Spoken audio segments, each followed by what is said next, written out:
essa nossa segunda palestra online, onde nós trataremos sobre o atendimento jurídico sistêmico em conflitos entre herdeiros. Há 2 meses nós tivemos a nossa primeira palestra online e foi sobre conflitos de casal. Caso alguém tenha interesse, pode entrar no nosso canal do YouTube ou na nossa página do Instagram, @Câmara de Conciliação de SC, e lá nós temos na íntegra a primeira palestra. Também queremos agradecer em especial as 2 advogadas sistêmicas que estão aqui conosco hoje, doutora Fernanda Bondavalli, doutora Marcele Sterling, que dispuseram desse tempo para trazer essa palestra, que é gratuita, online, a fim de ajudar a todos nós a ampliarmos a nossa visão em relação aos conflitos, em especial os conflitos de herdeiros. As 2 advogadas são especializadas na área de direito sistêmico.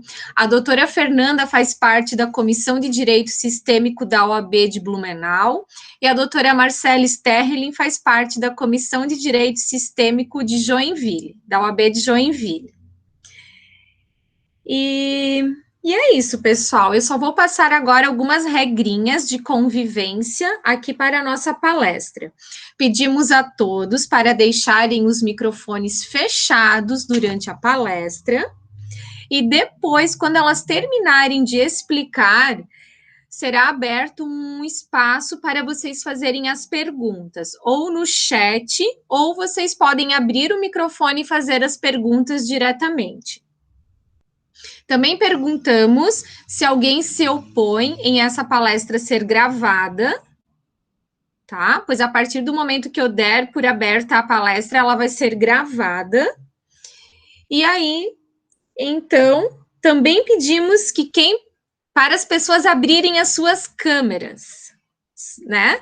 Porque as palestrantes, apesar de ser uma palestra online, elas gostam de ver a carinha de todo mundo, para justamente a gente poder interagir através de olhares, de sorrisos, de positivos, negativos, né? Isso tudo acaba contribuindo para a nossa dinâmica nessa palestra. Então, é isso, acho que eu não esqueci de falar nada. Passo a palavra... Posso falar um pouquinho, Gabriela? Sim. Só queria dar boa noite, me apresentar, eu sou Amanda, né, como a Gabriela já falou, sou sócia dela aqui na Câmara de Conciliação, e também a gente só pede desculpas que tivemos um erro no e-mail que foi enviado, provavelmente vocês já tinham anotado para as 19 horas, mas o e-mail ele foi enviado para as 19h30, então pode ser que o pessoal ainda entre depois, né, nós tínhamos um número bem grande até de inscritos. E talvez, sim, Gabriela, até se você puder botar as regras que você falou no chat enquanto elas vão iniciando, porque o pessoal talvez entre as 19h30 e já consegue se situar. Infelizmente, né? Isso fugiu do nosso controle, essa questão. Então, passamos a palavra à doutora Marcélia, doutora Fernanda, e fiquem à vontade, pessoal, desfrutem desse momento que será de um grande aprendizado a todos nós. Obrigada. Boa noite, pessoal. Estão me ouvindo bem? Boa noite. Então tá, então vamos começar a palestra. Vamos falar um pouquinho sobre direito sistêmico. A doutora Marcele vai abrir, e depois nós entramos no tema, e se durante a palestra vocês quiserem fazer algum comentário, né, podem ir colocando ali no chat, que já ajuda com que nós possamos ir acrescentando os questionamentos de vocês na nossa fala, tá bom?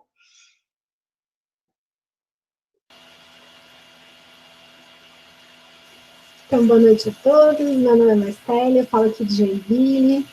Gratidão a todos pela presença. Tem gente daqui que está online aqui conosco. E, primeiramente, para a gente falar de direito sistêmico, eu vou falar quando e como surgiu, né, que foi aqui no Brasil. Quem criou essa expressão foi o Dr. Sam Storch, que é um juiz que atua na Bahia. em Itabuna, é um juiz da Vara da Família, que começou a estudar as constelações familiares para autoconhecimento. E a gente acaba estudando realmente para se conhecer, né? E ele percebeu que ele poderia usar aquilo que ele estava aprendendo nas varas de família. Por quê? O que a gente aprende quando estuda sobre constelações familiares? Quem desenvolveu as constelações da forma que a gente conhece hoje foi o Bert Hellinger, que é um alemão que faleceu ano passado, vai fazer 1 ano do falecimento dele na semana que vem.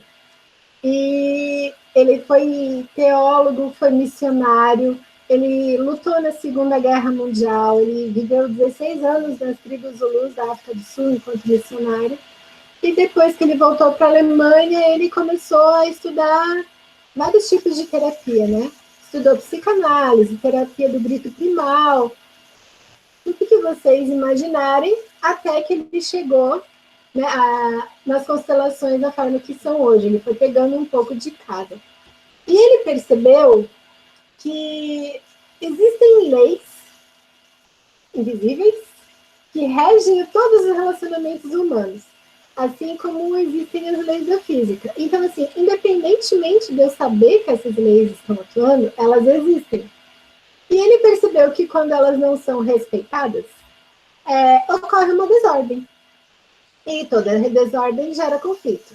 Então, eu vou falar rapidamente quais são essas leis, e depois a doutora Fernanda vai começar dando exemplos práticos de situações que envolvem herança, e a gente vai apontar quais leis não foram observadas, e daí por que o conflito aconteceu. Tá? Então, como ela falou, se vocês tiverem assim, comentários ou lembrarem de algum caso que tenha a ver com aquilo que a gente está falando e quiserem botar no chat, a gente vai já respondendo no meio. É para ser bem participativo mesmo, tá? Então, ele percebeu, por exemplo, que a primeira lei, ele chama Ordens do Amor, né? Até o nome do livro dele, um dos tantos que ele tem, é Ordens do Amor. E a primeira, então, ordem do amor seria o pertencimento. Todos pertencem. Só um momentinho que eu estou liberando a entrada do pessoal aqui, daí dá uma travadinha. Então, a primeira ordem do amor é o pertencimento. Todos pertencem, todos fazem parte. E ele percebeu que isso é desde a concepção. Então, não é como a gente aprende no direito que após a primeira respirada, né, do nascimento com vida, ele percebeu que todos fazem parte desde a concepção. Por quê? Porque sempre que aparecia numa constelação que tinha um aborto que não era levado em consideração, acontecia já uma desordem. Porque muda daí a ordem de nascimento dos filhos. Digamos assim, e antes de eu nascer, a minha mãe teve um aborto, mesmo que ela não saiba, mesmo que não tenha sido provocado, eu, ao invés de ser filha única, que eu sou de fato, mas caso ela tenha tido, eu seria a segunda filha, né? Mesmo que não tenha vindo a nascer o primeiro filho. E isso faz diferença. E aqui, essa questão, a gente já está entrando na segunda ordem, que é da hierarquia. Hierarquia é quem vem primeiro. Então, tem tanto a hierarquia dos filhos, do mais novo para o mais velho, e a gente vai ver que isso faz diferença em questões de herança também. E tem a hierarquia de quem veio antes, na questão assim, dos avós, dos pais, dos filhos, dos netos, né? Quem veio antes, Bart diz que é maior, e quem veio depois é menor. É como se fosse uma escadaria, né? E cada um que veio antes está no topo da escada e vai descendo. Então, por mais que a gente cresça e vire adulto, em relação aos meus pais, eu ainda continuo sendo pequena, porque eles vieram primeiro. E numa relação de casal, não tem hierarquia, porque naquele relacionamento os dois chegaram juntos. Então, não tem quem chegou primeiro. E aí o homem é igual à mulher. Tá? E, por último, então, a terceira lei é a do equilíbrio. O equilíbrio entre dar e tomar. Nas relações todas, né? Entre pais e filhos, sempre vai haver desequilíbrio. mas isso não gera conflito. Porque os pais nos deram a vida. E não tem como a gente retribuir a vida para eles. Não tem nada que a gente faça pelos nossos pais que a gente vai estar dando algo tão grandioso como a vida. E Bert percebeu que qual a forma da gente retribuir isso é para o mundo. Ou a gente tem filhos, ou a gente faz algo com a nossa profissão que devolve para o mundo como um agradecimento pela vida que os nossos pais nos deram. E nas relações, né, o que acontece? Se uma pessoa faz demais pela outra e a outra não consegue retribuir por algum motivo, ou porque ela não tem para dar tudo aquilo, né, ou porque a outra nem permite, ela dá tanto que não dá nem tempo do outro retribuir, vai aumentando a distância entre as duas pessoas naquela relação. E às vezes aquele que recebeu demais, por não conseguir retribuir, ele acaba saindo da relação porque ficou pesado. Porque de tanto receber e não conseguir fazer nada em troca, ele não aguentou e saiu da relação. Assim, isso é bem resumidamente, para ter em mente, então, essas 3 ordens do amor, essas 3 leis sistêmicas, que são, recapitulando, o pertencimento, que todos fazem parte, e quando é que vai acontecer a desordem? Se alguém for excluído. E isso a gente vê muito nos casos de herança. Ter um filho fora do casamento, alguém, assim, quando tem 2 famílias, né? Acho que tem alguém com o microfone ligado que está dando interferência de carro. Um filho que foi excluído, quando, assim, o De Cujos teve 2 famílias, casou 2 vezes, os filhos do segundo casamento não consideram, né, do primeiro, enfim, a Fernanda vai dar mais detalhes. E a hierarquia, quando não respeita quem veio primeiro, né, às vezes aquele filho mais novo quer resolver tudo para todo mundo e não ouve os mais velhos. E o equilíbrio entre dar e tomar, que tem aquela questão, né, que a gente pode observar no testamento, o que deixa mais para um do que para o outro. E agora eu passo a palavra, então, à doutora Fernanda. Vamos lá, pois é.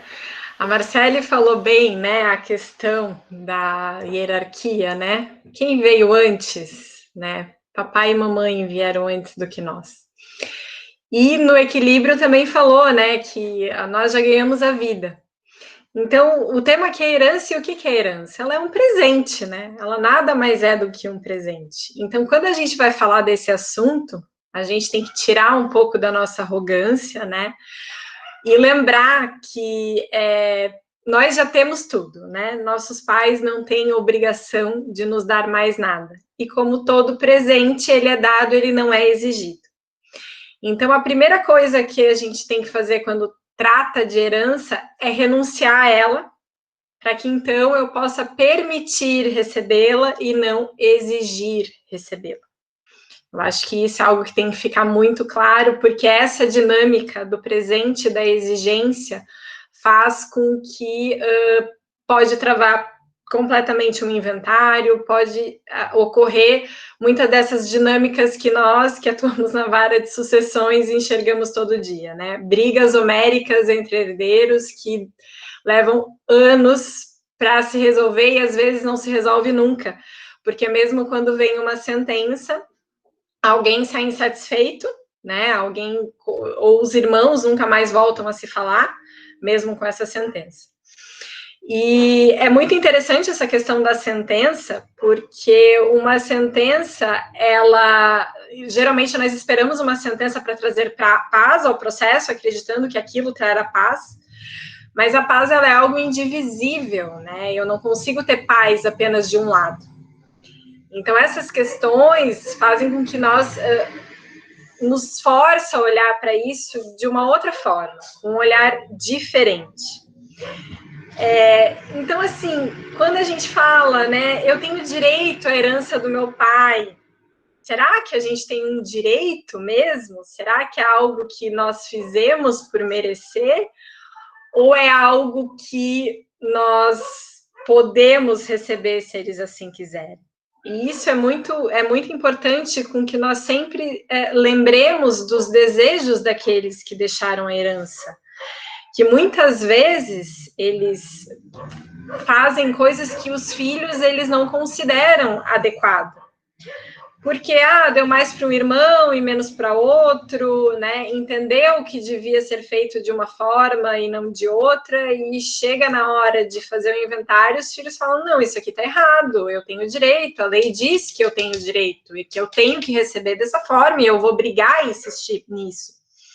E aí começam os litígios, as brigas, e seria tão mais fácil, né, se os nossos antecessores fossem todos organizados e deixassem tudo por escrito, tudo dito, o que eles querem, e muitas vezes eles não fazem isso de forma documental, e sempre tem aquele filho que sabe o que o pai quer, mas outro que não acredita, e então começam as desavenças. E aí vem essas desavenças, que posturas ocultas, né, acontecem numa família que pode trazer desavenças nas questões hereditárias. A primeira delas é o pertencimento, como a Marcele frisou bem, né, o meu lugar na família. Então, onde eu estou situada nessa família? Então, por exemplo, eu sou a Fernanda, eu sou a segunda filha do meu pai e da minha mãe. Mas muitas vezes, será que a gente sabe qual é o nosso lugar? Será que a minha mãe não teve um aborto antes de mim e eu não sei, talvez nem ela sabe, ou ela até sabe, mas ela sempre achou irrelevante, porque afinal foi algo que trouxe sofrimento. Então, por que eu vou falar nisso, né? Ou aqueles casos extraconjugais que acabam ficando sempre camuflados e omitidos, né? Então, enquanto eu não souber qual que é o meu lugar, terão conflitos. Porque, por mais que eu racionalmente não saiba, a nossa alma sente. Então, a alma daquela família sente que falta alguém. E quando falta alguém, a dinâmica dos herdeiros é tentar receber mais do que o outro para justamente honrar aquele que não pôde receber. Aquele que está ali e não está sendo olhado. E aí vem aqueles irmãos que podem parecer gananciosos, mas por que ele acha que ele tem que receber mais do que eu? Provavelmente a alma dele está olhando para alguém que não está sendo visto, né? E quando você integra essa pessoa que não está sendo vista, então, aí sim, quem sabe, ele pode receber somente aquilo que lhe cabe. Alguém tem alguma dúvida em relação a isso? Marcele, quer fazer alguma complementação ou eu posso continuar? Teu microfone está desligado.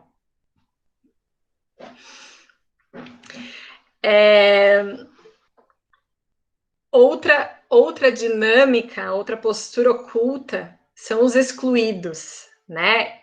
Que não só podem ser esses herdeiros invisíveis que não são vistos, mas aqueles herdeiros que as pessoas não gostam de lembrar que existe, né?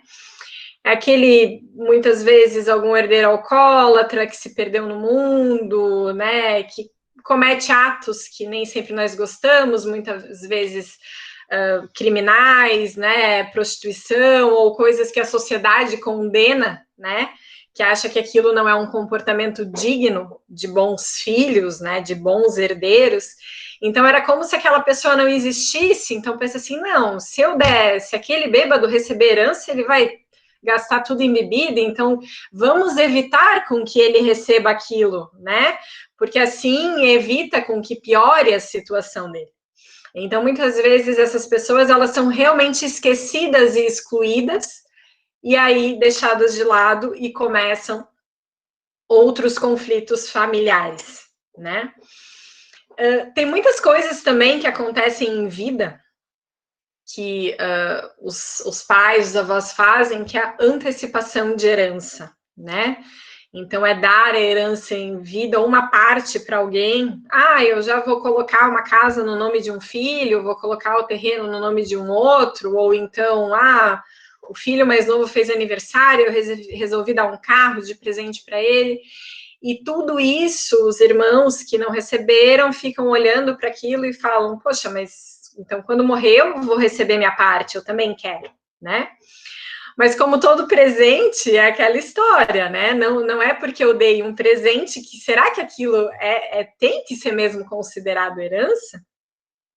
Porque é muito interessante, porque nós, como membros de um sistema familiar, nós nos apegamos à lei, né, para determinar algo que a gente de alguma forma não concorda. Então, bom, as leis de Bert falam uma coisa, mas a lei diz outra. Então, se a lei diz o que eu quero ouvir, então não é mais fácil eu me apegar àquilo. Eu prefiro talvez brigar e entrar em conflito com base na lei do que olhar para algo que realmente o meu coração e a minha ancestralidade falam. Então, é algo muito interessante que a gente tem aqui, porque o legislador, ele tem a melhor das intenções quando ele criou esse código de normas, mas não necessariamente ele observou a dinâmica de cada família, porque cada família tem uma dinâmica, né? Mas, em alguns momentos, justamente isso faz com que algumas heranças, elas deixem de ser um presente e se tornam uma maldição, né?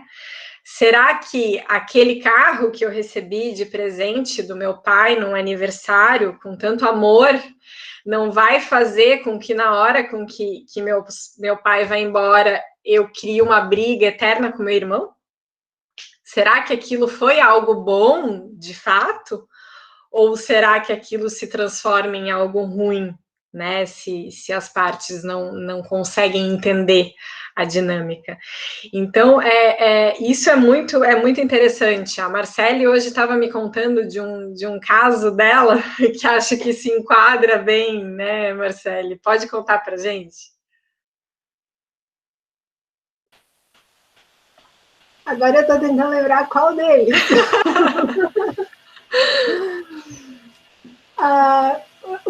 É que agora, enquanto estava falando, me veio a questão do conflito de terras. É esse ou era Não, a questão da mãe que queria dar uma casa para um dos filhos, porque ele cuidou dela, né? Isso mesmo. Foi uma situação que eu tomei conhecimento na minha aula de pós em Direito Sistêmico, e uma das colegas da turma foi perguntar para o professor, né? Falando assim, ó, ela é advogada, ela falou, meu cliente chegou me perguntando o que fazer, porque a mãe dele queria deixar, então, um testamento deixando uma parte maior da herança para ele. E ele não queria aceitar, né? Mas se ele não aceitasse, a mãe ia ficar chateada com ele. Só que se ele aceitasse, ele ia criar uma situação que depois que a mãe fosse, talvez ele e os irmãos fossem se desentender, né? O irmão não ia aceitar. Inclusive, eu acho até que eu errei quando eu te contei, Fernanda, porque aquele que ia receber mais não era o filho que estava cuidando da mãe. Então, com certeza, aquele não estava cuidando da mãe ia ficar muito indignado. Como assim? Eu passei o fim da vida cuidando dela e é para ele que ela quer dar mais, quer deixar mais, né? Só que aí tem duas questões. Aliás, tem várias, né? Mas assim, duas principais. A primeira que o professor respondeu foi assim, olha, você enquanto advogada não precisa responder para ele o que ele deve fazer. Você deve apresentar as opções jurídicas. E ele deve escolher o que ele quer fazer com aquele presente que a mãe quer dar. Porque quando a gente decide pelo cliente, a gente acaba se emaranhando mais ainda. Assim, mais ainda não. Se ele vem nos procurar, é porque algo ali um tem para aprender com o outro, né? Já tem algo ali que a gente precisa aprender com aquele caso. Mas se a gente decide, diz assim, ó, faça isso, e daí depois ele chega lá na família dele, ó, eu tô fazendo assim porque meu advogado mandou, eles que disseram, fica pesado, né? A gente está tirando dele a responsabilidade de tomar uma decisão para uma vida inteira e né? Se tá arrogando essa responsabilidade para nós. Então, nós estamos sendo arrogantes de tomar para si, né, algo que é do outro. E a gente tem que lembrar que isso também é algo que o Bert Hellinger ensina nas ordens de ajuda, e o advogado é um profissional de ajuda, que nós chegamos por último naquele sistema familiar, né? O advogado entrou por último, e ele entrou ali para auxiliar, né? A solução, dar a todas as opções, porque nunca tem uma só, né? Sempre tem muitas opções jurídicas a serem tomadas. Então, essa é uma coisa, ele falou, primeiro que você não precisa dizer para o seu cliente o que ele deve fazer. Você pode dar todas as opções e ele que decida. E a outra é que ele estava preocupado que se ele dissesse para a mãe que ele não queria, que aquilo era demais para ele, que ia ser muito pesado, que ele já tinha o suficiente, que ela podia deixar para outro irmão, afinal, o outro que estava cuidando, a mãe ia ficar braba com ele. Só que, para Bert Hellinger, quem quer agradar o pai e a mãe é a criança. O adulto, ele pode tomar suas próprias decisões, mesmo que vá desagradar os pais, para aquilo que é melhor para ele na vida dele. Né? Ele não precisa, então, dizer sim, eu aceito, para agradar a mãe, e depois aquilo virar um fardo, que nem a Fernanda falou, virar uma maldição. O que eu faço com isso agora? Eu nem queria isso para mim, né? E isso a gente está falando, assim, de pessoa física. Mas e quando isso é uma sucessão, né? Um planejamento sucessório numa empresa, que os pais dizem, assim, que os filhos... eu construí isso aqui que é para os meus filhos tocarem. E nem o filho quer. Mas isso acontece bastante, né? Tanto no Blumenau quanto no Joinville tem muitas empresas familiares e tem muitos filhos que inclusive fazem administração ou fazem determinada profissão, porque engenharia, porque tem que continuar na empresa dos pais, mas nem sempre ele quer, nem sempre ele tem um tino para o negócio, nem sempre ele quer aquilo. Então, qual seria a melhor solução? Né? É isso. Deixar, eu vou indo, porque daí eu vou lembrando. A Cristina, ela questionou aqui, se as leis que estão sendo tratadas são opostas, qual o objetivo de tentar entender algo tão pragmático, que é a lei jurídica, como uma abordagem sistêmica? Cristina, eu sinto que as leis sistêmicas, elas complementam as leis que nós temos, porque o que acontece? Quando você tem um conflito, porque a nossa legislação, ela fala uma coisa, né? A herança tem que ser dividida por igual, né? O nosso ordenamento hoje, por exemplo, ele não permite deserdação, né? O pai não pode dispor do patrimônio dele e excluir algum filho, se ele tem algum filho. Então, por exemplo, eu tenho uma família que tem 3 filhos, né? Divide por igual. Tá dividido por igual, mas eles continuam brigando. Um deles não aceita aquilo. Né? Então, as leis sistêmicas, ela vem para nos ajudar a olhar isso, mas se está fazendo igual a lei fala, o que está havendo nessa família que continuam brigando, que continuam divergindo? E nós, como juristas, como advogados, como que eu posso ajudar a solucionar isso? Se eu, como advogada, já dei uma orientação dizendo que a lei fala isso, e ele não concorda, e ele não aceita, e ele tumultua todo o processo. Então, a lei sistêmica vem para nos auxiliar nisso como uma ferramenta a mais, né?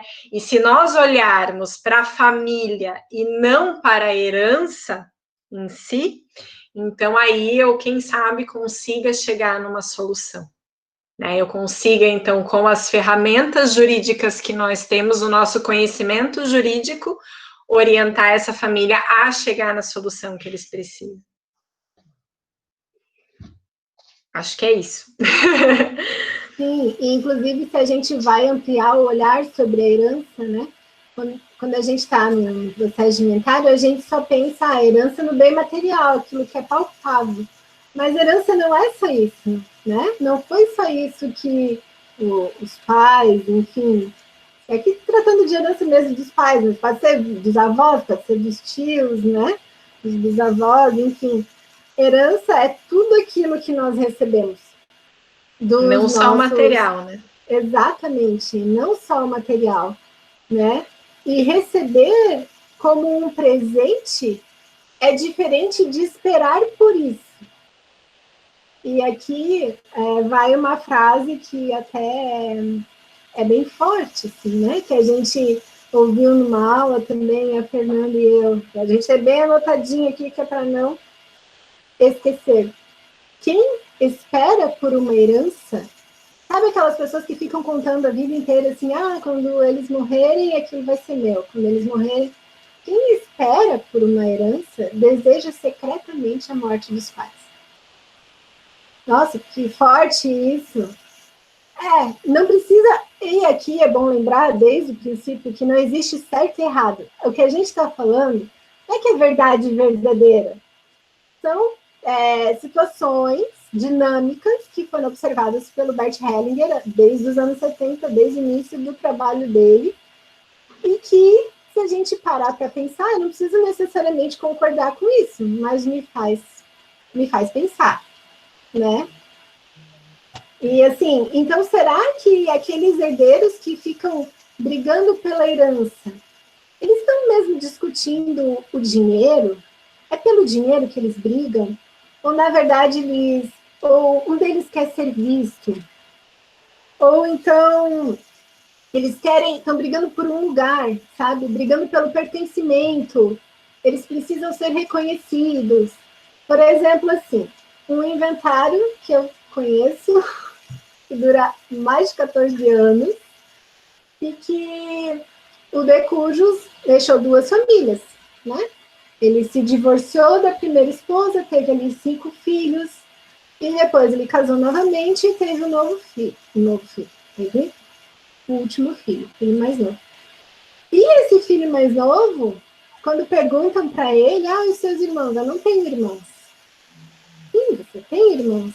Não, eles não são meus irmãos, eles são os outros filhos do meu pai. Aí você já vê uma dinâmica, uma exclusão, né? Assim, ele tem uma filha, e a filha pergunta, eu tenho tios. Não, você não tem tios. Sim, você tem tios. Todos os filhos do primeiro casamento do pai são os tios da sua filha, né? Então, assim, enquanto ele não reconhecer isso, não vai resolver o inventário. Eles precisam ser vistos, ser reconhecidos. Sim, eles são os filhos do primeiro casamento. Sim, eles são herdeiros. Sim, eles têm direito, né? E parece assim, então é só ele falar, então eu aceito, e daí o inventário, com um passe de mágica, vai andar, vai se resolver. Não, é uma coisa assim que é algo profundo, é algo assim que pode parecer meio estranho falar isso numa palestra de direito, mas assim, é uma aceitação do coração, sabe? É profunda, não é aqui no mental. Sim, ele teve 5 filhos antes de mim, então eu sou o sexto e agora tá tudo certo, vai andar o inventário. Não, é realmente sim. Nossa, realmente, meu pai casou com a primeira esposa e com ela ele teve 5 filhos. Se não fosse esse relacionamento, todos esses filhos que ele teve antes, ele não teria conhecido a minha mãe. E aí, então, se divorciado. E aí, então, porque ele conheceu minha mãe, que foi a segunda esposa, que veio depois de todo mundo, só porque isso aconteceu desse jeito é que foi permitido que eu viesse, como filho mais novo do meu pai. Quando a pessoa se dá conta disso, consegue perceber isso dessa forma, isso reverbera. Os outros herdeiros, eles sentem, porque a pessoa muda a postura, muda a forma de se relacionar. Ela, enfim, parece estranho falar assim, mas na prática a gente vê que até a forma de falar com os outros muda, porque ela realmente incluiu, ela realmente viu que assim, não, vocês também fazem parte, né? E é graças a vocês que eu estou aqui hoje. Isso que a Marcele está falando é bem interessante, né? É a diferença do entender e do compreender, né? Quando eu entendo, eu racionalizo. Quando eu compreendo, eu entendo com todo o meu corpo. É um movimento muito mais profundo. E nisso a gente entra na questão que é o receber com gratidão, né? E receber sem exigência, né? A gente perde a arrogância e aceita as coisas como são, a família do jeito que ela é, né? E aí a gente entra numa outra questão que é muito interessante, que é a questão da renúncia, né? Como eu falei para vocês ali no comecinho da aula, toda herança precisa de uma renúncia, no sentido de não haver uma exigência em receber, né? Mas essa exigência, essa renúncia, ela pode ser cheia e ela pode ser vazia. O que é a renúncia cheia, né? É essa renúncia com compreensão, com gratidão, em que eu falo, mamãe e papai, muito obrigada pelo que vocês me deram, mas eu não preciso disso, né? Agora, qual que é a renúncia vazia? Ah, eu não quero isso mesmo, eu nunca precisei, eu sempre me virei sozinho, por que agora eu vou depender dos meus pais para alguma coisa? Ou eu vou aceitar a esmola dos meus irmãos, né? Então, essa diferença de posicionamento é que faz com que isso seja um presente ou uma exigência. Porque muitas vezes a gente renuncia dizendo eu não quero, mas o coração pede outra coisa, né? O movimento do corpo exige outra coisa. Então, essas são questões que muitas vezes no jurídico a gente não observa. A Cristina perguntou aqui, essa não seria uma postura de um mediador? Sim, o advogado sistêmico, ele é também um mediador. Porque quando ele olha para essas questões, então ele consegue auxiliar num parecer jurídico que seja daquilo que a família queira, seja aquilo que a família precisa. Porque o direito não é uma ciência exata, né?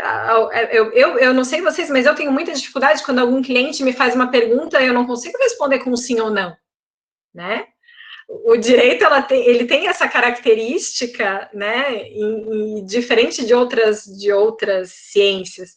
Então, isso faz com que nós, como advogados, somos primeiramente mediadores, né?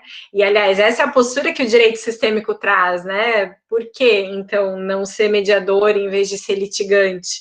A gente não vai chegar no mesmo lugar, acredito que com um pouco menos de desgaste, né? Se a gente tiver esse carinho no olhar para cada família ou para cada cliente que chega no nosso escritório. Marcele, queres complementar? Sim, tem uma outra frase, assim, né? Dessas que a gente acaba ficando com elas no final de uma aula, de uma palestra, quando o assunto é herança na visão sistêmica.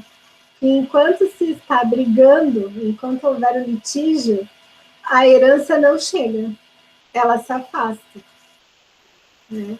Porque as pessoas ali envolvidas, elas estão olhando para outra coisa, né? E às vezes, para onde que um herdeiro pode estar olhando? Pode estar olhando para um excluído, para alguém que não está sendo considerado ali como um herdeiro, e ele é, de fato, né? Pode estar olhando para um filho que era natimorto, ele também fazia parte, mas juridicamente vai deixar a herança para um natimorto. Não é isso que a gente está falando, a gente está falando aqui do que pode estar por trás, né? E assim, ó, eu tenho... tu quer complementar sobre isso? Não, eu ia dizer que muitas vezes o herdeiro está olhando para o próprio falecido, para o próprio autor da herança, porque enquanto o inventário está ativo, é como se aquele ente querido ainda não tivesse ido de verdade. Ele ainda não olha para o luto, ele não aceita aquilo, né? Porque quando o inventário acabar, então o pai ou a mãe de fato morrem. É porque o falecido está vivo naquele inventário, né? Está vivo naquela herança. Então é uma forma de manter a conexão com ele. E é por isso que a gente fala que é algo realmente que se sente, que se percebe, que vai além do jurídico, né? E aqui eu tenho algumas posturas ocultas na disputa entre os herdeiros. Eu vou falar e a gente pode discorrer sobre elas, Fernanda, não sei o que tu acha. Se não estava combinado, eu só lembrei depois. Sem problema. A primeira dinâmica oculta que pode estar ali é o que eu já falei de um lugar na família, né? Aquele conflito pode ser porque um dos herdeiros está buscando um lugar na família. Ele quer pertencer. Todos querem, e não é só em questão de herança, o que todos querem é pertencer e serem vistos. Ninguém quer ser excluído. É só vocês pensarem como cada um se sente quando é excluído. E não precisa ser uma grande exclusão, excluído da família, ninguém fala comigo. Não, pode ser aqui, por exemplo, que digamos que o chat estivesse cheio de perguntas e a gente passasse por cima de uma. A pessoa já, mas pularam minha pergunta, não gostei. Ninguém gosta dessa sensação de exclusão, né? Então, nos mínimos detalhes, assim. Então, uma dinâmica oculta é essa. O conflito pode ser porque a pessoa, ela tá ali, ela tá incomodando, então você, eu pertenço, eu faço parte, olhem para mim. Vocês não quiseram me aceitar até hoje. Eu sou, sim, um filho, havido fora do casamento. Até meu pai nunca me deu pensão, nunca me visitou, eu não participei, mas eu sou filho dele.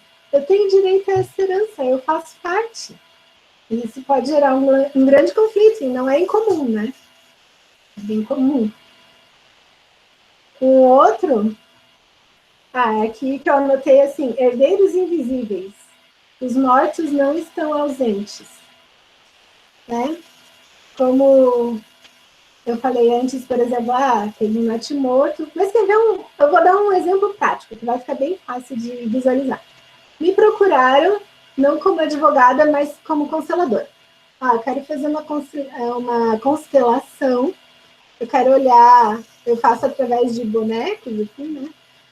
Eu quero entender um conflito de terras que está acontecendo e que ninguém se entende. Da onde que veio essa terra? Quantos são os donos dela? Ela foi uma herança, então no caso a pessoa falou assim, são 5 tios que receberam essa herança. Então tá.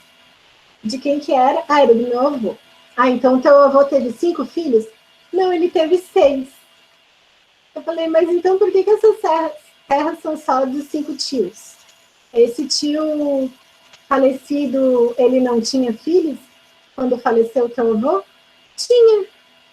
O meu primo. Mas, então, por que o teu filho... O teu filho não. Teu primo foi excluído? Não, ele também faleceu. Mas ele tinha filho? Tinha.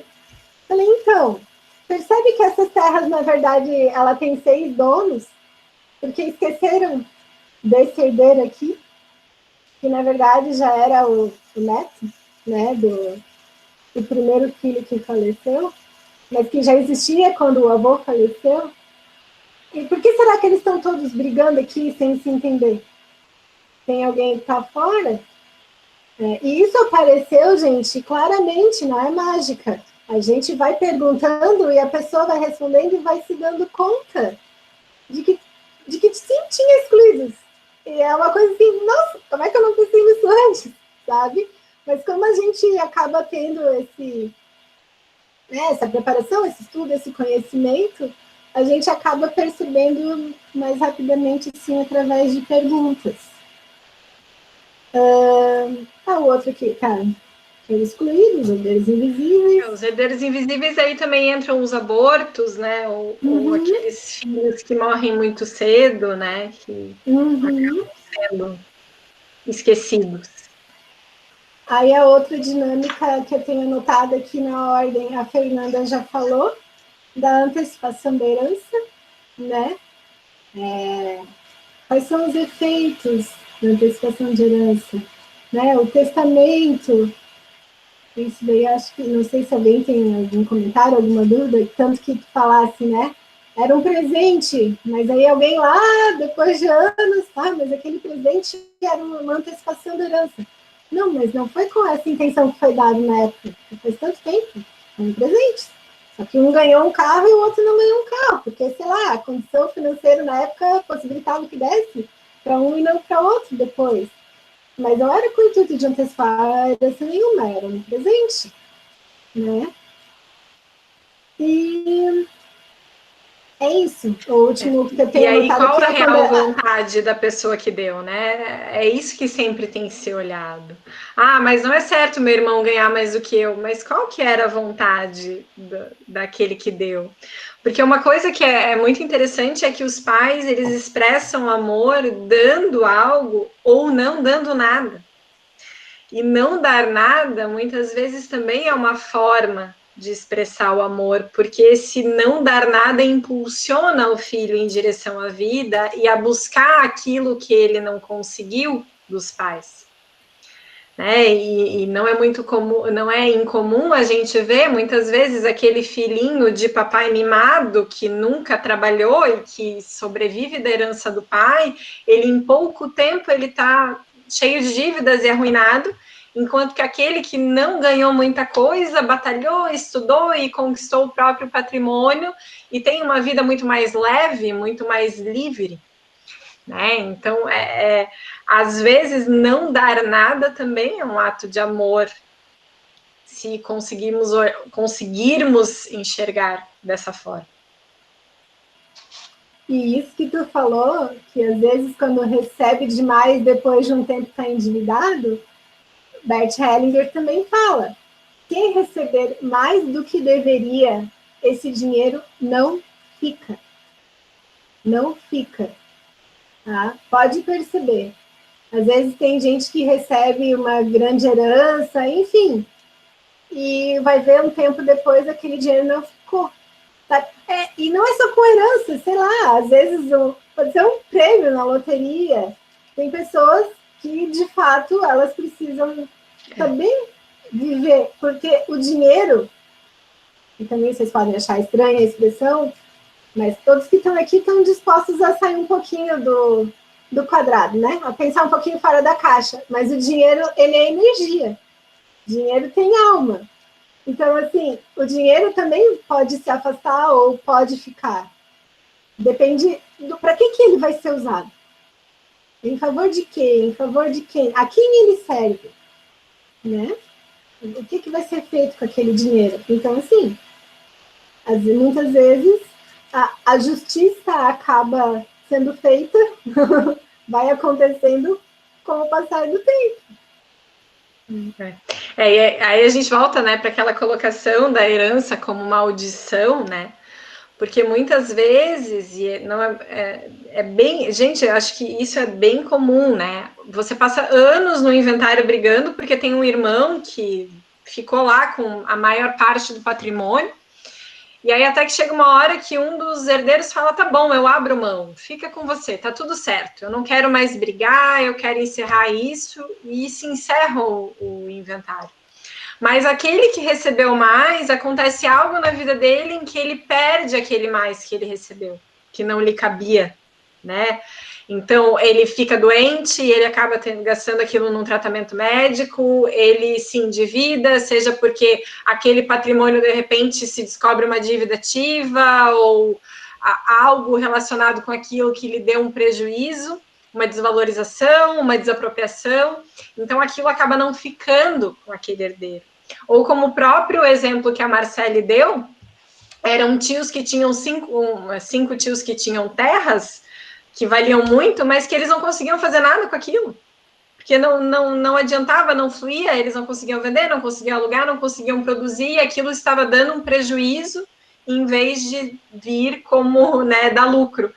Então, essas dinâmicas, elas acontecem quando as leis sistêmicas não são observadas no inventário. E, justamente, a ideia do legislador, quando criou a lei, foi essa, foi que todos tivessem o seu lugar respeitado, né, e a sua cota parte igual. Mas nas dinâmicas familiares, nem essa igualdade, ela tem que ser observada com algumas particularidades, né? Dentre os excluídos, os invisíveis e todas essas questões que a Marcela acabou de comentar, de posturas ocultas. Até porque, se a gente voltar para a lei do equilíbrio, a lei pode decidir, né, o juiz vai decidir de um jeito, de acordo com a lei, mas as compensações sistêmicas vão acabar acontecendo, né? Independente da nossa vontade, porque, como eu falei, as leis sistêmicas, elas atuam independente da nossa vontade, quer eu concordando ou não. Então, essas compensações vão acabar acontecendo de alguma forma. É como a lei da gravidade, gente. Eu gostando ou não, ela vai atuar, né? Se eu soltar uma caneta aqui, não adianta eu querer que ela não vai flutuar, ela não vai para o teto, ela vai para o chão, né? Então, e Sabe uma outra questão que eu lembrei, não sei se tu queres comentar, é do usufruto, né? Quando, então, né, sei lá, já faleceu a mãe, ficou só o pai, tem aquela casa, tem os bens todos, ele pensa, não, quero deixar tudo isso no nome dos filhos com usufruto. Queres comentar algo sobre isso? Não. Quero eu começo também.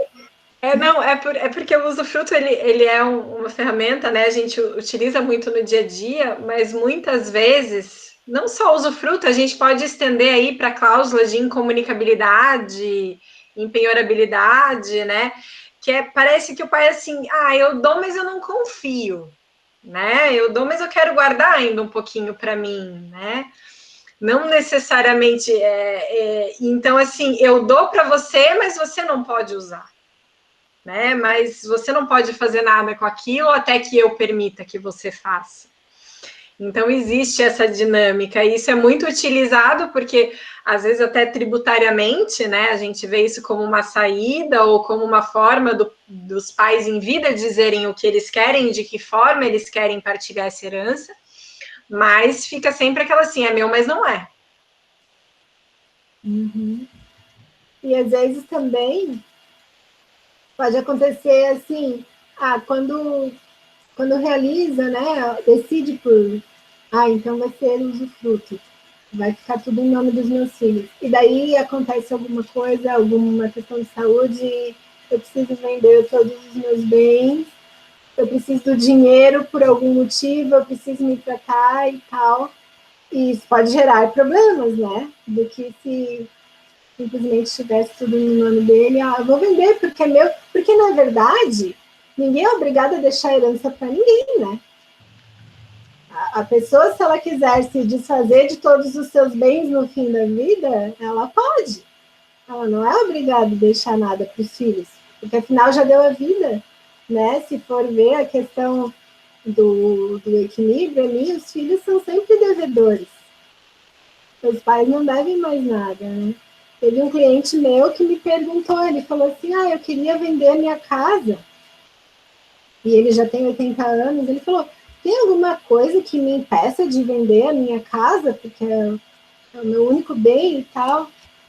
Eu falei, não, que eu saiba não, assim, sem nem olhar em lugar nenhum. Ele falou, não, porque várias pessoas já me disseram, inclusive um filho meu falou que eu não posso vender.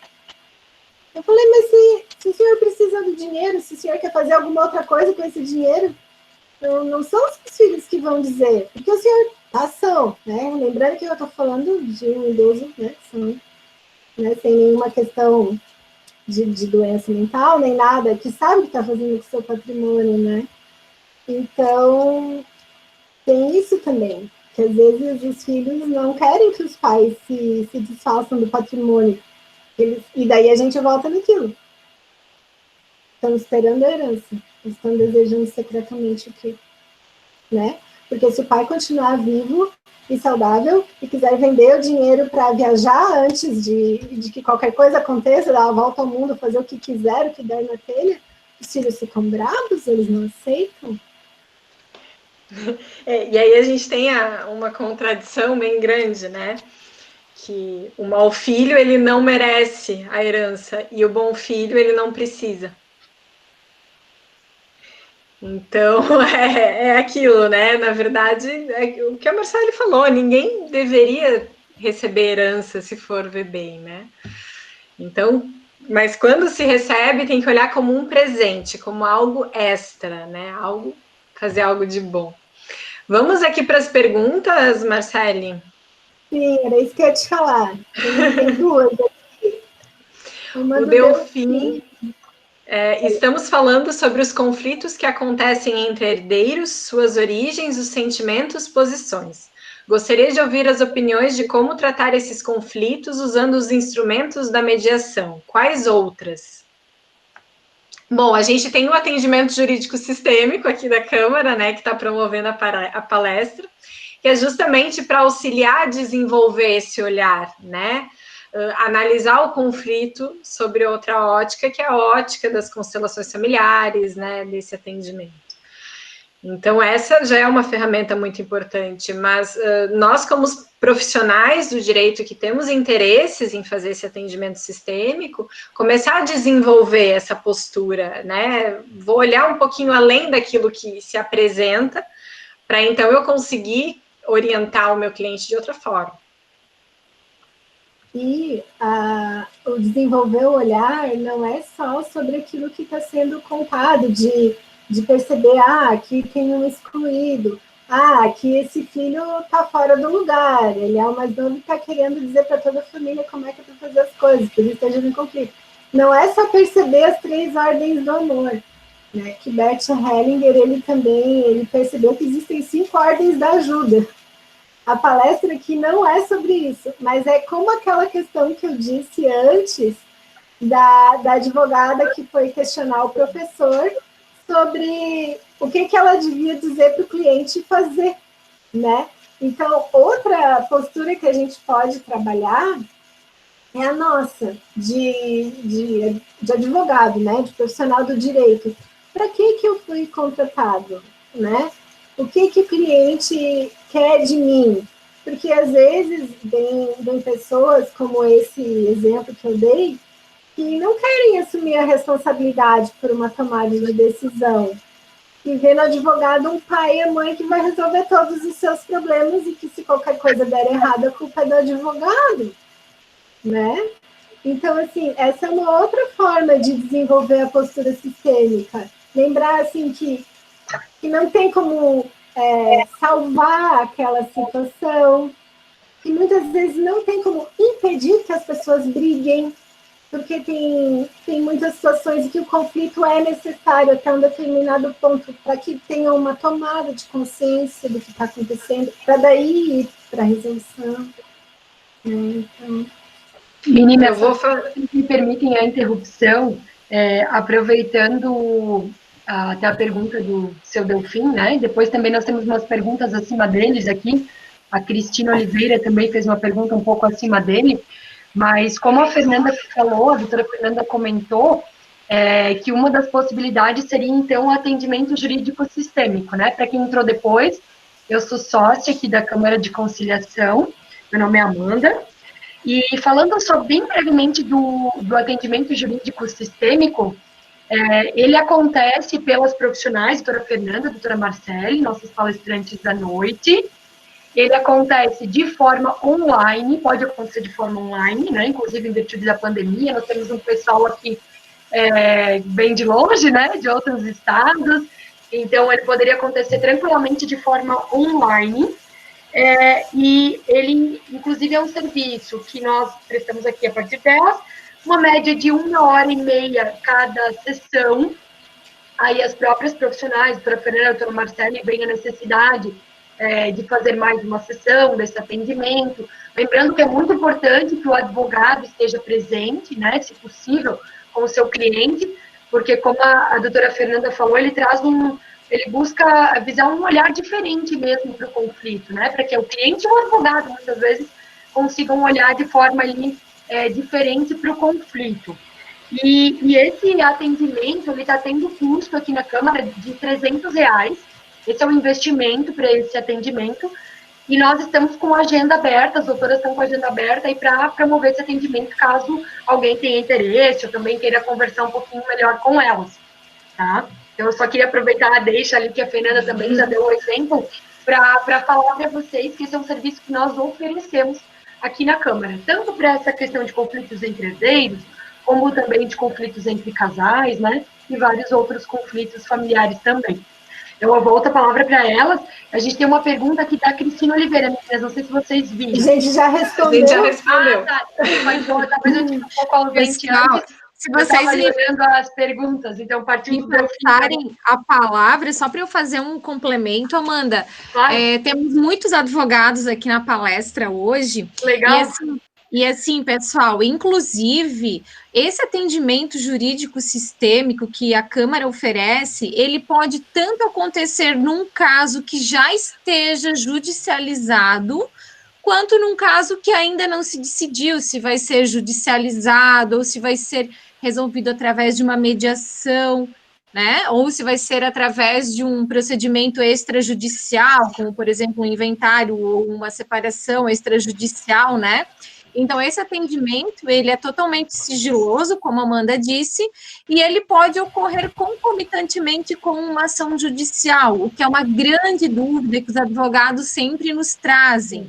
Tanto a mediação quanto o atendimento sistêmico, ele pode acontecer concomitantemente a um processo judicial. E isso, às vezes, acaba alavancando, inclusive, o desfecho lá no judicial, né? Como a doutora Marcele falou antes, não é mágica, é que as coisas vão acontecendo e vão se encaixando a partir de um novo olhar, a partir de um novo entendimento. Então, tá, era só essa minha contribuição.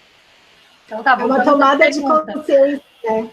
Uma tomada de consciência das partes e do advogado, que faz com que isso acabe tendo um desfecho no final. Temos mais uma pergunta aqui, Marcele. No caso do tutor, filha que não cuida bem do cônjuge sobrevivente, mesmo que o autor da herança tenha deixado bens, como reverter essa situação no direito sistêmico? Eu não entendi muito bem, Viviane, se tu puderes complementar, esse cônjuge sobrevivente é o pai da filha? É isso? A filha que não cuida bem do pai? Eu não sei, Marcele, se tu entendeu essa pergunta. Eu entendi igual o que tu estás falando. Se quiser, pode abrir o microfone ou escrever no chat ali que a gente poder responder. Pessoal, se alguém quiser, pode abrir o microfone, fazer a pergunta, explicar o caso, tá? Podem ficar bem à vontade. Estamos agora numa conversa, é uma troca de conhecimento, de experiência. Mas, assim, enquanto não é complementado aqui, primeiro que o que a gente percebe, assim, né?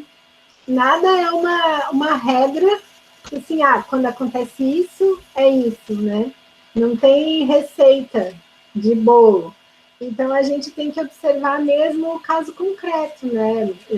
Mais elementos mesmo que venham para conseguir perceber o porquê que não é cuidado bem. Ou, assim, quem que está dizendo que não é cuidado bem, né? Como que o cônjuge sobrevivente, como ela diz ali, como que ele se sente? Será que ele se sente sendo bem cuidado? Ou será que é um irmão dessa filha que está julgando que a forma que a irmã está cuidando não está cuidando direito? Tem muitas nuances, entende? Então, com esses elementos aqui, a pergunta acaba ficando com e lembrando sempre, né, gente, que o rio não sobe a montanha, né? Então, um filho nunca vai cuidar do pai de forma, né, perfeita. Como se fosse um filho. Exatamente. O filho cuida do pai como filho, né? Eu, do meu lugar de filha, vou cuidar dos meus pais quando precisarem, se precisarem um dia, como filha deles. Eu não vou cuidar deles como se eu fosse a mãe deles, porque eu não sou. E eu, enquanto filha, eu consigo até um limite. E tudo bem se eu precisar de ajuda, se eu precisar contratar pessoas para me ajudarem, se eu tiver condições, no caso, enfim, né? E eu imagino, assim, que, por experiência de coisas que eu vi na minha família, né? Minha avó teve Alzheimer há mais de 10 anos, e todos os filhos cuidaram dela da forma que podiam, na medida das suas possibilidades. Uma das filhas veio do Rio de Janeiro, largou tudo e veio morar aqui para cuidar da minha avó. Mas porque ela decidiu fazer isso dessa forma, né?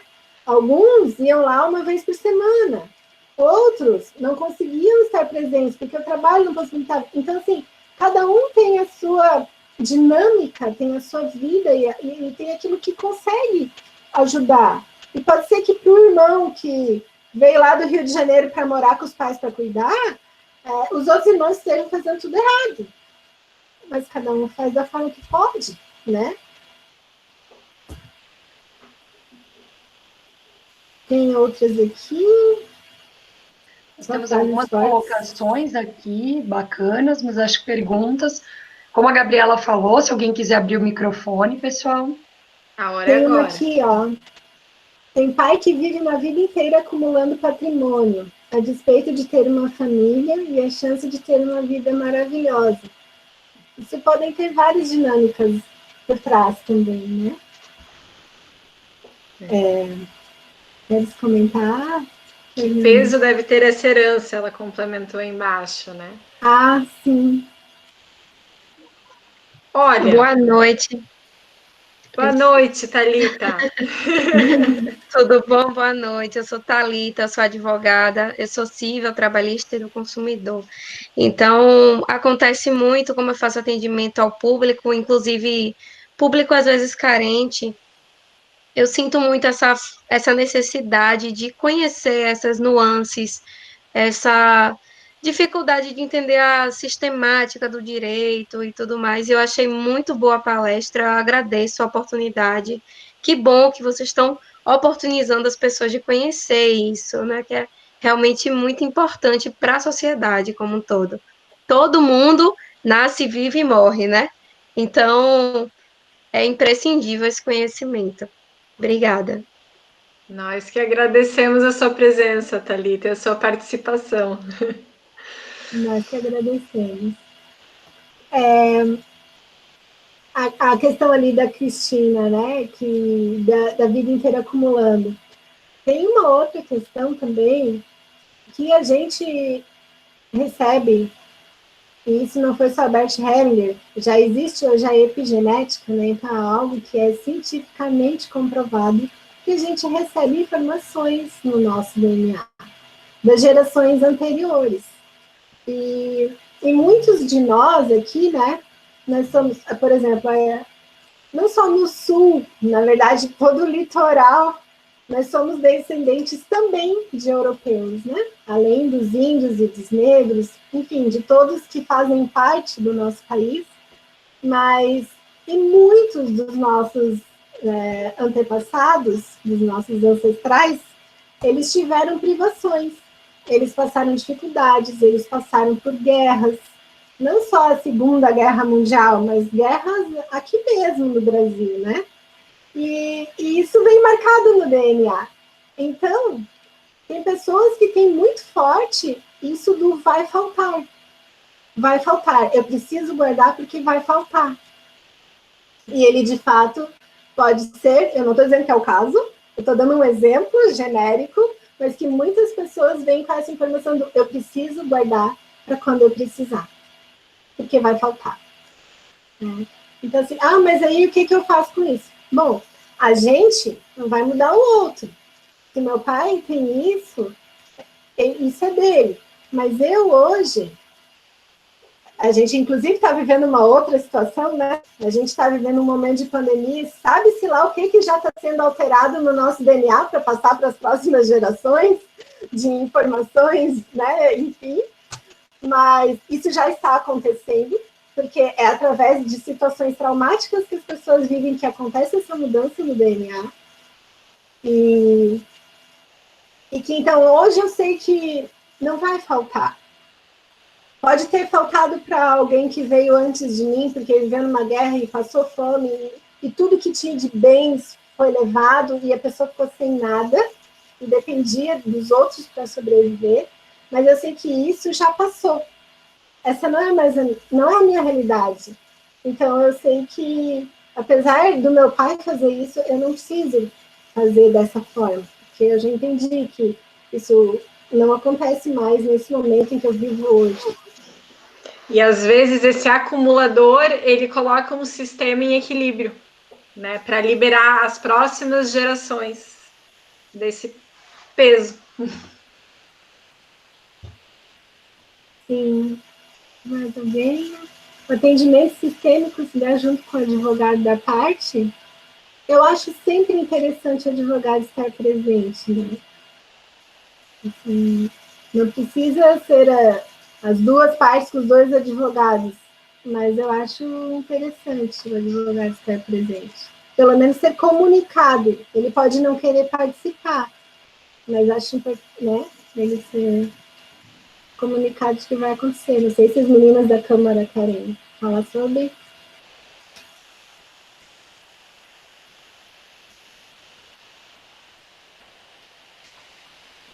Eu estava digitando, mas então eu vou abrir o microfone.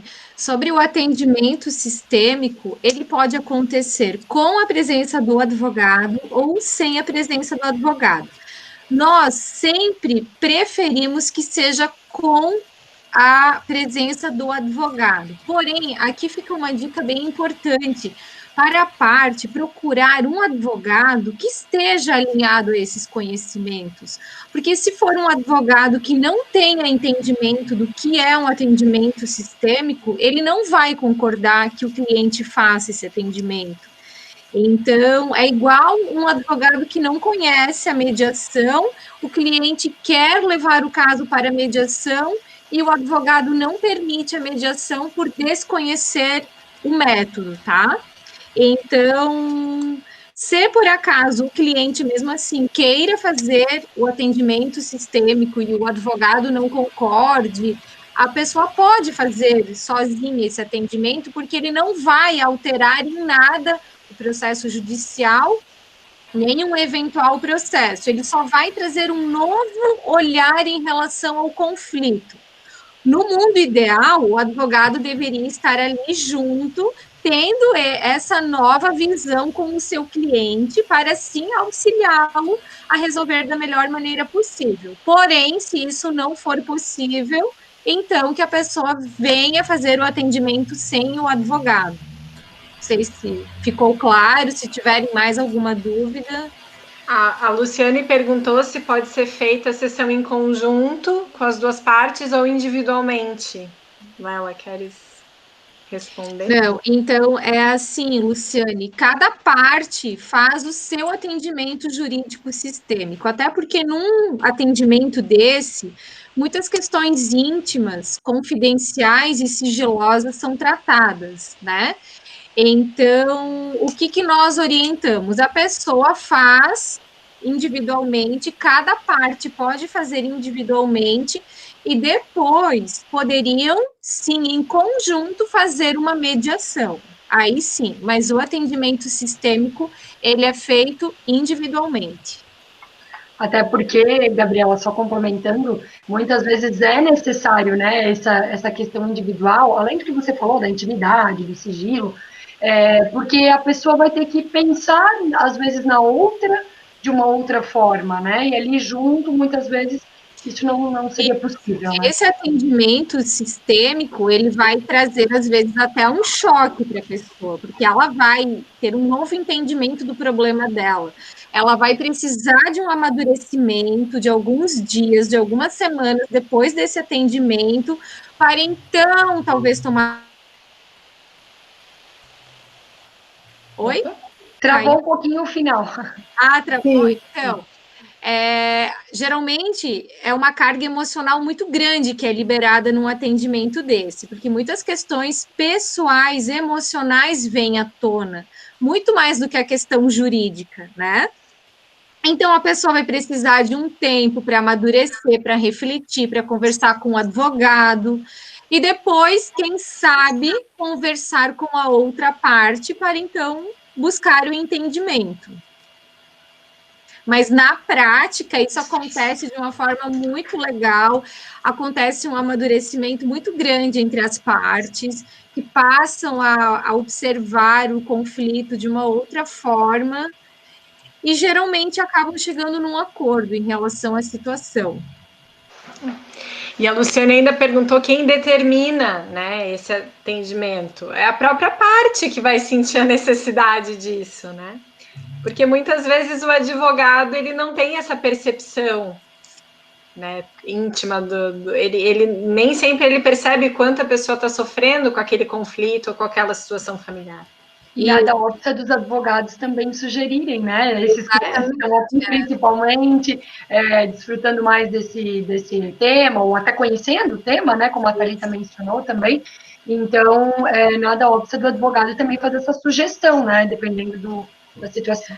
Já aconteceu de nós termos um caso em mediação, né, em procedimento de mediação, de nós sugerirmos a uma das partes fazerem um atendimento sistêmico, de ter conversado com o advogado ter entendido, conhecer o atendimento sistêmico e sugerir a parte.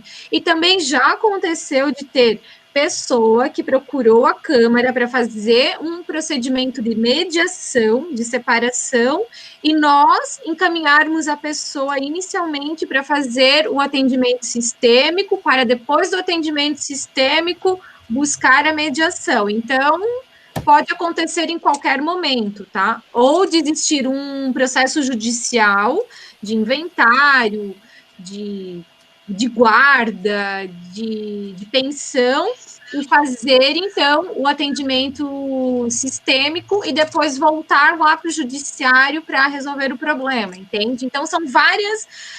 Nós falamos que o advogado, hoje, ele precisa ser um designer de solução de conflitos. Não existe, como a Fernanda disse, o direito ele não é matemático, não existe uma fórmula que 1 mais 1 sempre vai ser 2 na matemática.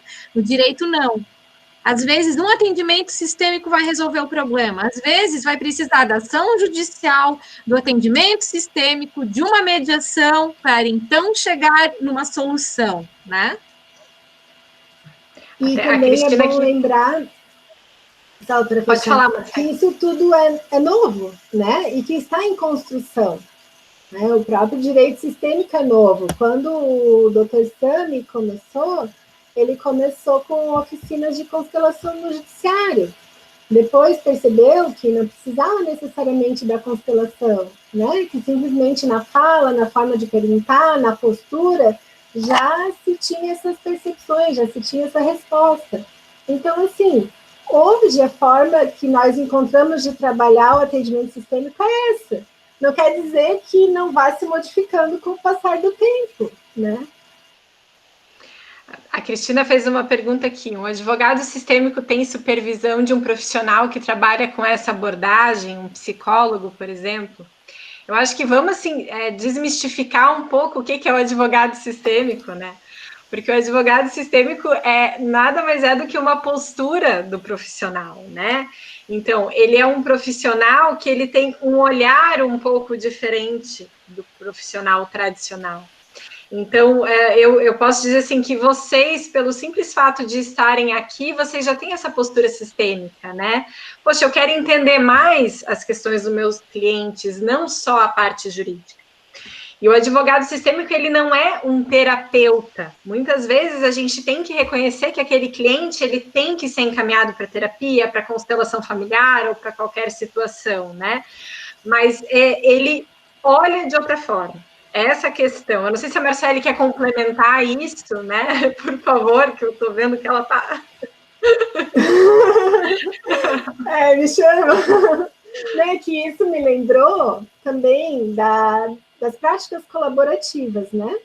Que estão surgindo, que é algo relativamente novo também, e que daí os advogados colaborativos, eles têm na sua equipe um psicólogo que vai atender essa família durante as tratativas, né? Tem o contador, que vai fazer tudo que for de contabilidade. Então, assim, existe essa forma também, mas não quer dizer que o advogado sistêmico vai ter a supervisão de um psicólogo. Mas eu sei que essa forma de trabalhar de forma colaborativa, existe isso, né? Isso já existe. Né? Gente, para ser advogado sistêmico, né, não se precisa fazer formação, né? Basta desenvolver essa postura, desenvolver essa... hoje, como a própria Câmara oferece esse serviço, muitas vezes eu vou te encaminhar para um atendimento desse para auxiliar a que a gente possa, então, chegar, né, no fim desse processo. É olhar para o que o cliente de fato quer, né? Porque muitas vezes o cliente ele vai ali disfarçado, ele vai falar assim, eu quero receber minha parte na herança. Sim, mas o que você quer recebendo a sua parte na herança? Eu quero ser visto, mas ele não vai te falar que ele quer ser visto. Então, é essa percepção que o advogado sistêmico vai ter. né? E aí ele pode direcionar o cliente para uma série de práticas colaborativas que vão auxiliar a resolver o processo. Marcele, para finalizar, de repente, queres fazer a tua última explanação sobre o... Para quem quiser se especializar mais nisso, né? Puxando o gancho aí. A Marcele está oferecendo um curso bem legal nessa área, que ela vai falar um pouquinho para vocês. Assim, aproveitando, é que assim, quando a gente faz a agenda, não tá nada combinado, né? Aí, de repente, tu vê que a palestra sobre herança é uma semana antes da primeira aula de um curso que que eu vou dar em parceria com a Aline Charani, que é uma consteladora, ela me convidou, então, ela tem o instituto dela, e a gente vai dar um curso introdutório de visão sistêmica do direito, para abordar, então, tudo isso que a gente falou aqui, das leis sistêmicas, da postura e tudo, e entrar especificamente em algumas áreas do direito.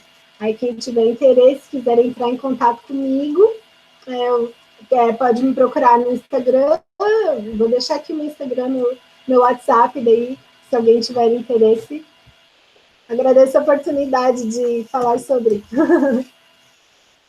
Então, meninas, não sei se alguém tem mais alguma pergunta, se as doutoras também têm mais alguma colocação, mas nós vamos chegar ao fim da palestra, infelizmente, né, porque nós poderíamos ouvi-las a noite inteira com o assunto, não sei vocês, mas, né, eu já estava aqui... Passa tão rápido, né, e é tão gostoso a gente conhecer mais sobre esse assunto. Com certeza, sempre traz novos insights, né, tanto para a gente aqui da Câmara, quanto que eu acredito também para todos os advogados, estudantes que estão aqui conosco, né.